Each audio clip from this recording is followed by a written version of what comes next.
માણાવદરના ભાજપ ધારાસભ્ય અરવિંદ લાડાણી જેઓ ફરી છે ચર્ચામાં। અરવિંદ લાડાણી ધારાસભ્ય તો ભાજપના છે, પરંતુ જિલ્લા પંચાયતમાં હજુ કોંગ્રેસના સભ્ય છે।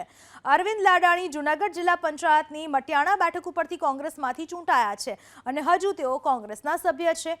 આ વાતને આજે જિલ્લા કોંગ્રેસ પ્રમુખ ભરત અમીપરાએ ઉજાગર કરી।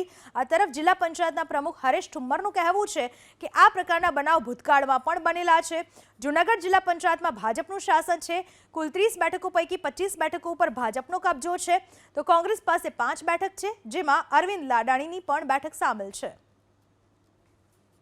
જિલ્લા પંચાયતના સભ્ય એમાં મટિયાણા માણાવદર વિસ્તારના મટિયાણા સીટ ઉપરથી જિલ્લા પંચાયતના સભ્ય તરીકે અરવિંદભાઈ લાડાણી અત્યારે ફરજ ઉપર છે। હાલ ધારાસભ્ય પણ છે, પણ સ્વાભાવિક છે કે જિલ્લા પંચાયતના સભ્ય હોય અને ધારાસભ્યની ચૂંટણી લડીને ધારાસભ્ય થાય તો બંને પદ ઉપર એ પોતે રહી શકે છે। એવું ભૂતકાળમાં પણ થયું છે।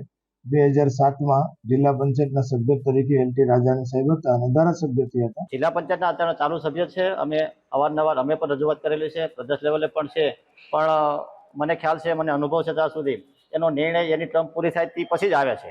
હજી લગભગ 5-5 વર્ષથી અમારા કેસ પેન્ડિંગ હોય, જે લોકો કોંગ્રેસમાંથી ભાજપમાં ગયા અને સસ્પેન્ડ થતા નથી। જો ભાજપમાંથી કોંગ્રેસમાં આવે તો સસ્પેન્ડ થઈ જાય, એટલે ક્યાંક ને ક્યાંક ન્યાયતંત્ર પણ ભાજપ તરફી જ રહ્યું છે। ખરેખર તટસ્થ ન્યાયતંત્ર ગુજરાતમાં પણ ભારતમાં ક્યાંય નથી। ભાજપ સરકાર જે છે એ ભાજપમાંથી કોઈ કોંગ્રેસમાં આવે તો એનો તાત્કાલિક સસ્પેન્ડ કરવાનો નિર્ણય કરે છે, પણ જ્યારે કોંગ્રેસમાંથી કોઈ ભાજપમાં જાય તો એમને સસ્પેન્ડ કરવાના શું કહેવાય એના જે વિકાસ કમિશનર છે એમને કરેલી અરજીઓના કોઈ નિર્ણયો આવતા નથી।